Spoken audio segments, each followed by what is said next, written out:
Halo teman-teman, kembali lagi di Review Film. Hari ini kita mau bahas apa nih? Hari ini kita bakal review film yang berjudul Ngeri-Ngeri Sedap. Wah, ini karyanya Benedion gak sih? Iya, bener Iya. banget.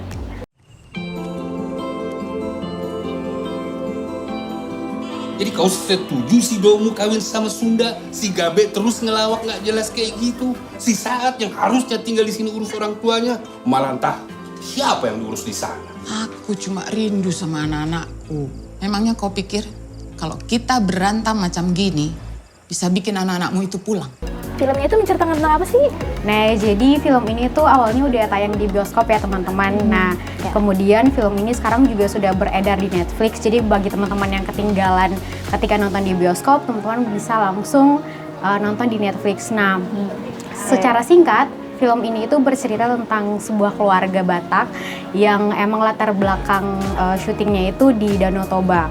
Nah, ceritanya itu tentang keluarga yang mana anak-anaknya itu merantau, hanya satu anak saja yang masih ada di rumah. Nah, jadi para orang tua ini mereka pengen banget anaknya untuk balik ke rumah, tapi sebenarnya yang pengen banget balik itu cuma ibunya ya, karena Iya, ibunya itu kangen banget sama anak-anaknya. Iya, benar nih. Selain banget. itu, ya alasan pentingnya karena mau ada acara adat. Benar banget. Acara adat opungnya gitu. Jadi ya bagi keluarga Batak, apa gunanya acara adat itu diselenggarakan kalau keluarganya aja nggak full datang ke acara itu gitu. ya benar banget. Tapi ketika ibu ini menghubungi anak-anaknya untuk segera pulang ke rumah, anak-anak ini nggak mau pulang. Kenapa? Karena memang masih ada perselisihan yang kentara antara anak-anak ini dengan bapak. Nah, karena di sini digambarkan bahwa tokoh bapak itu emang keras kepala, Mau menang sendiri ya? Benar sekali, Ya. tidak mau mengalah dengan anak-anaknya. Jadi sehingga komunikasi yang terjalin pun hanya antara ibu dan anak-anak yang ada di tanah perantauan Ya, ini. di situ tuh kelihatan ya di dalam filmnya itu ada scene setiap menghubungi anak-anaknya itu pasti ibunya yang menghubungin anak-anaknya. Benar banget. Waktu ibunya mau menyodorkan HP-nya ke bapaknya pun bapaknya menolak gitu Iya. kan.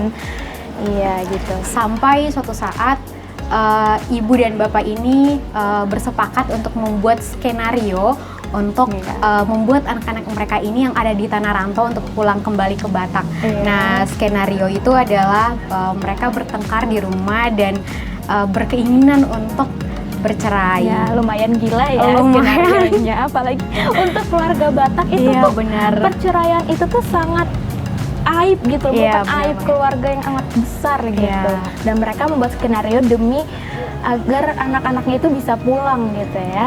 Iya. Padahal sebenarnya kalau si bapak ini mau mengalah, menurunkan egonya, Iya. itu bisa langsung terjadi apa ya? saling bertemu. Iya emang bener banget sih, biasanya bapak itu emang jarang menunjukkan kasih sayangnya secara langsung gitu. Mereka itu lebih sering kayak ya dari belakang gitu. Misalnya mereka berusaha kerja keras banget supaya anak-anaknya bisa sekolah tinggi gitu ya. Mau gimana caranya, pokoknya dia sangat amat berusaha. Begitulah cara bapak-bapak biasanya menyayangi anaknya. Beda dengan Iya. ibu-ibunya ya. Tidak menunjukkan secara langsung seperti ibu bagaimana Iya. menunjukkan kasih sayangnya.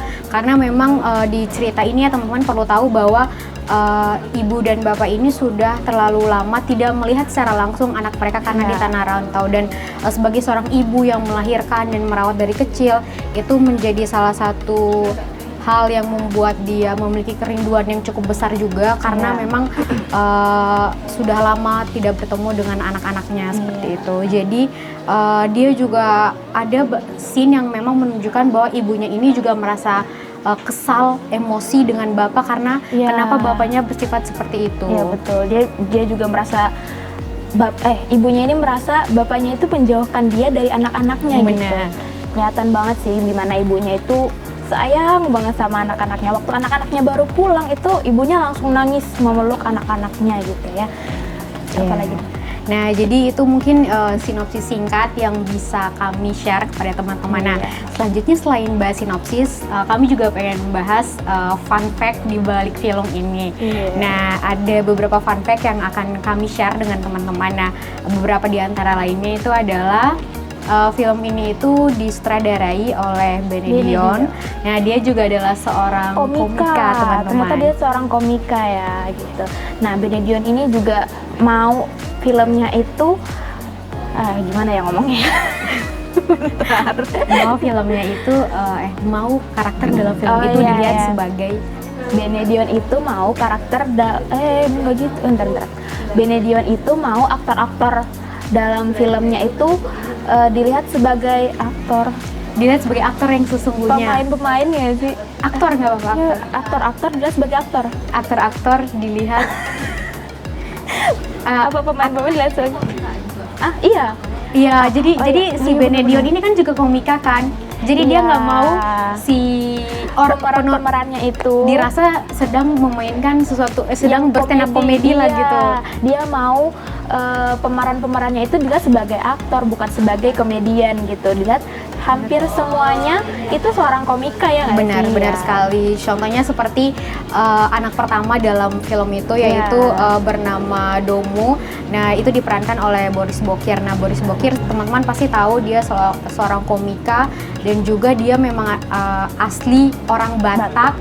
Yang fun fact-nya adalah dia tinggal lama di Bandung. Jadi ketika dia memainkan sosok Domu yang dimana dia ingin menikah dengan seorang Sunda. Nah, itu tuh seperti dia sedang memerankan kehidupan aslinya seperti itu. Iya. Itu kira-kira kenapa ya Benedion bikin film tentang orang Batak gitu? Asal usulnya apa sih sebenarnya? Nah, pasti teman-teman penasaran kan. Jadi fun fact lainnya adalah Benedion ini terinspirasi salah satunya itu dari Ernest Prakasa. Jadi Ernest ini kan selalu bikin film yaitu bertema tentang Tionghoa seperti itu kan. Kebanyakan ya menceritakan tentang kehidupannya sendiri gitu. Benar Jadi sekali. ya si Benedion ini tuh terinspirasi, dia ingin membuat film tentang dirinya sendiri, tentang asal-usulnya dia, tentang keluarga Batak gitu ya. Karena jarang banget nggak sih kayak film yang tentang Batak gitu. Iya, jadi bikin penasaran banget. Dimulai dari bahasanya, budaya-budaya yang disisipkan dalam film tersebut. Dan budayanya sebenarnya walaupun budayanya itu kental budaya Batak, tapi kita nggak cuma bisa lihat budaya Batak aja loh dalam film itu. Ada beberapa budaya lainnya gitu. Misalnya yang di waktu anak pertama itu kan ngotot banget nih mau nikah sama orang Sunda gitu ya. Itu tuh walaupun scene tentang orang Sundanya itu diperlihatkan hanya sedikit, hanya ada percakapan, tapi kerasa banget gitu loh. Oh, ini budaya Sundanya kelihatan banget gitu. Terus ada juga percakapan si anak terakhir si Saha itu ngobrol bareng penduduk Yogyakarta di situ. Wah, kelihatan banget orang Jawanya gitu. Jadi kita gak cuma bisa lihat kebudayaan Batak, kita juga bisa ngeliat kebudayaan lainnya, budaya Sunda, budaya Jawa gitu ya. Iya, bener banget. Dan bahkan ada di beberapa scene itu yang memang menyisipkan simbol-simbol keagamaan yang memang secara frontal diperlihatkan dalam scene-scene tersebut. Ya, benar-benar menunjukkan mereka itu orang Kristen yang taat ya. Mereka tuh taat banget sih. Kelihatan di dalam film itu ketika di dalam film itu tuh ditunjukkan salah satu pemerannya, aku agak lupa. Dia tuh bilang, kita kan orang Kristen, nggak ada kayak gitu di orang Kristen, nggak ada kayak gitu. Nggak ada bercerai, benar banget. Dan selalu ada dialog antara bapak, ibu dan juga pendeta yang setiap kali muncul seperti itu. Habis nonton film ini jadi terbatak-batak nggak sih? Iya, bener banget. Aduh, waktu scene pertama aja tuh aku udah kayak, ih kurang ajar kali anak ini, nggak berbakti sama orang tuanya, nggak mau pulang ke Bataknya rumah udah gitu. keluar ya. Batak banget gitu. Udah Terbatak-batak banget. Emang logat Batak ini tuh unik banget, sering banget kita tuh yang bukan orang Batak pun menirukan logat Batak itu, karena emang unik sih, Iya. emang menarik banget gitu. Dan kita jadi tahu ketika kita bertemu dengan orang hanya mendengar logatnya saja kita langsung tahu kalau oh orang ini adalah orang Batak. Bener Gitu. banget, ya ampun. Nah, selain kita udah bahas sinopsis, bahas fun fact, sekarang kita bakal bahas kekurangan dan kelebihan karena pastinya di sebuah karya bukan hanya ada kelebihan tapi pasti ada juga kekurangan. Semua film juga nggak ada yang sempurna ya. Gitu. Benar banget. Jadi bagi Clarita nih, apa ya kekurangannya dari film itu? Aduh nggak tahu jujur. Nah, menurut Arin sendiri apa sih kekurangan dari film ini? Menurut aku sebenarnya ini nggak terlalu signifikan ya. Mungkin ya, aduh mohon maaf banget nih Bang Bede Dion yang mau pemerannya dilihat sebagai aktor ya, tapi aku masih sering ketawa ngelihat pemerannya karena mereka kan komedian Iya, ya, bener komika. banget. Jadi kayak ya nggak tahu kenapa bahagia aja gitu, suka mau ketawa terus ngelihatnya. Terus waktu ada scene nangis keluarga itu kayak bertengkar kayak gitu, aku waktu awal-awal nonton itu kayak nggak bisa ngerasain feel sedihnya gitu. Karena pengen ketawa ngeliat mukanya. Iya gitu. Benar banget juga Terus, sih. ya lama-kelamaan terasa sih feelnya, iya nih aduh sedih banget, konflik keluarganya tuh kerasa banget gitu. Benar banget. Kalau bagi Clarita gimana nih? Kalau dari aku sendiri sih kekurangannya mungkin panggilan kepada keluarga Batak sendiri ya, karena jujur aku kan bukan dari keluarga Batak gitu, jadi ketika mereka memanggil dengan sebutan opung atau sebutan le atau lain sebagainya, itu aku agak sedikit bingung ini susunan keluarganya atau susunan silsilah keluarganya tuh bagaimana, karena tidak dicantumkan arti dari panggilan tersebut. Tapi balik lagi mungkin dari situ juga kita bisa jadi kepengen lebih cari tahu karena kan informasi udah ada di mana aja gitu. Iya. Oke, kekurangan apalagi ya yang perlu kita bahas ya? Aktor favorit pasti ada dong. Iya Siapa sih. sih? Aktor favorit aku anak pertama yaitu Boris Bokir, karena entah kenapa aku ngeliat mukanya aja aku ketawa gitu.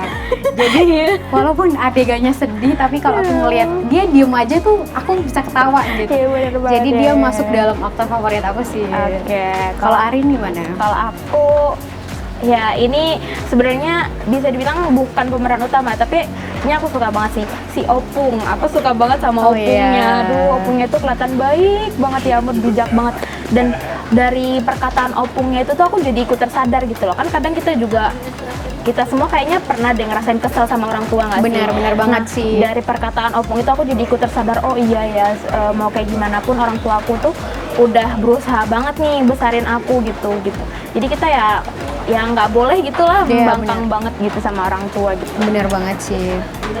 Nah mungkin selain itu kita juga bahas amanat nggak sih dari film ini? Oh, iya, karena pasti setiap kali kita menyelesaikan sebuah film gitu, setelah kita selesai menonton kita pasti akan berefleksi, merenung apa sih yang udah kita dapat dari film ini gitu.